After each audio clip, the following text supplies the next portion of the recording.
I made it onto the Forbes 30 under 30 list at age 22. And in this video, I'm going to be giving you a full breakdown on how I did it and what I did to make it onto that list. In fact, before we get started, let me show you. Yikes. This is the plaque that I made for myself after I made it onto the Forbes 30 under 30 list. And this honestly is like my most prized possession. I absolutely love this. So you might be wondering how I made it onto the Forbes 30 under 30 list at just 22 years old. So let me take you through the journey of exactly what I did. And afterwards, I'll give you some thoughts on chasing awards and other things like that. I am currently training to be a doctor, and one of the things that I noticed when I got to medical school was the way we were being taught just didn't sit right with me. So imagine this, you're walking into a lecture theatre, you've got your family, your parents, and everybody back home is super proud of you for making it this far. And of course, you've got one auntie on the phone saying, "Hi Malone, look at my son, this is the rash that he's got on his skin." And you're thinking like, what is going on? And this is exactly what was happening when I was in my first year of medical school. I was going to lectures and we were being taught about various things. And I was often looking at these lecture slides like, I know for a fact that I don't have the answer, but that is not what it looks like on my skin. Like we would be seeing examples of bright red rashes and I'm like, this is not going to look bright red on my skin.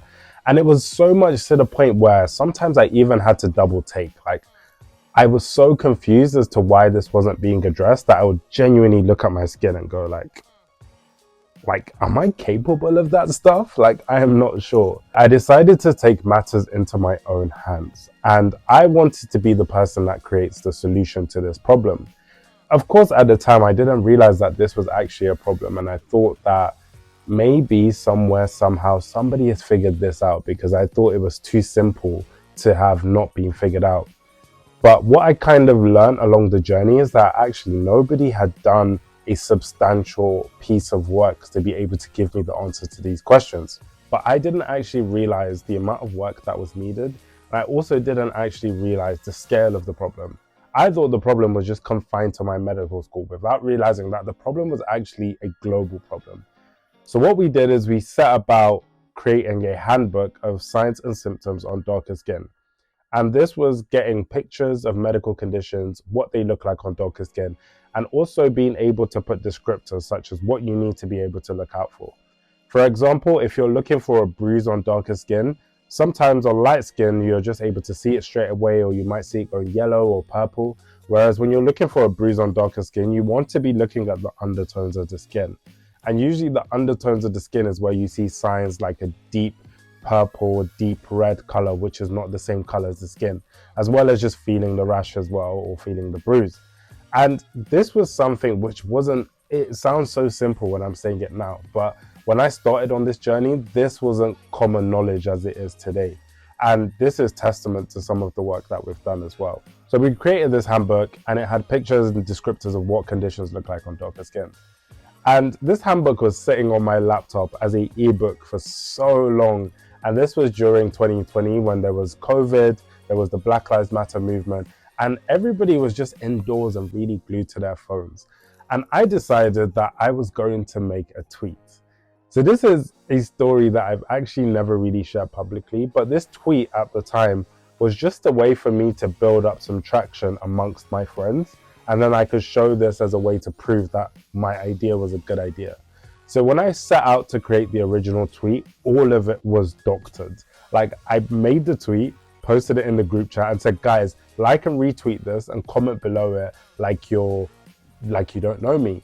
And that's exactly what my friends did. I guess what I didn't expect was that this is a public platform and when they're retweeting it, other people are seeing it.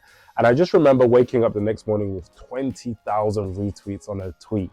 And my phone was not even working. Like my phone was just frozen for like the whole day. That's how many notifications were coming into my phone. What this proved to me is that we had solved a problem that a lot of people had. And this was a problem that resonated with so many people.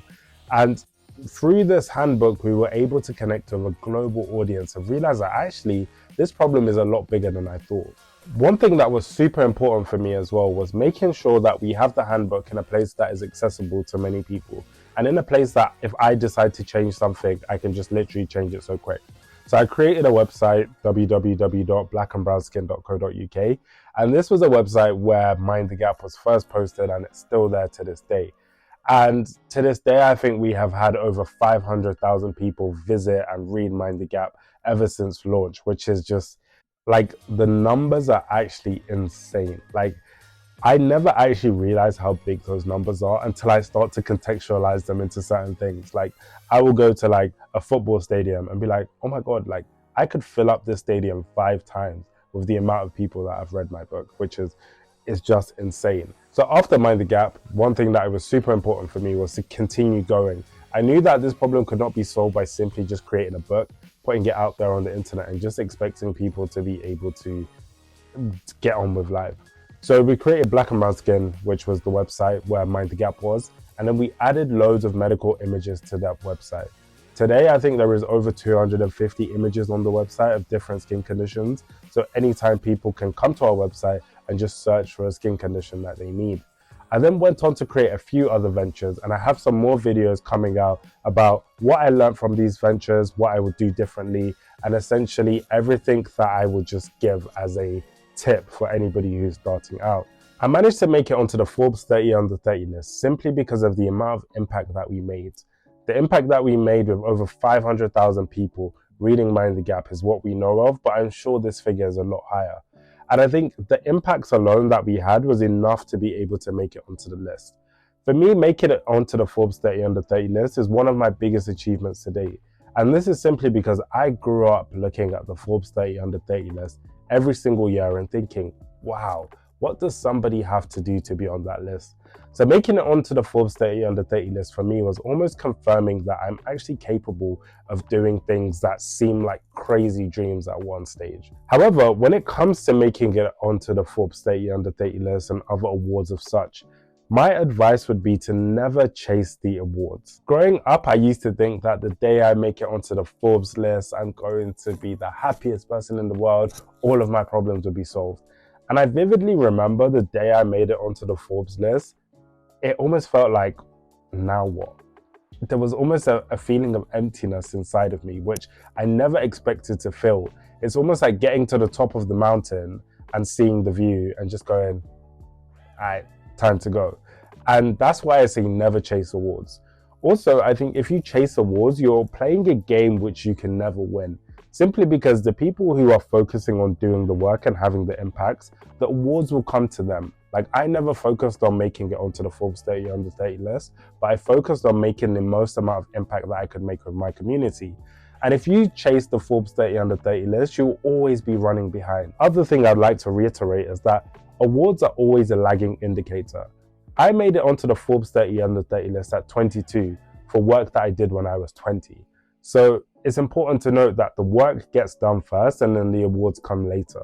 So if you are thinking about doing something which will allow you to be on the Forbes 30 under 30 list, I mean, it's a super cool thing to do. I would say just focus on creating as much impact. Focus on creating value to the world. Like, the more people that you impact, the more value that you can provide, the greater the likelihood that you can make it onto the Forbes 30 under 30 list or other lists. So that is the thing that you should be optimizing for. And like I said, never, never, never optimize for the award. Because one thing for sure, the awards will come and go, things will change in the world, but the impact that you have, nobody can ever take that away from you.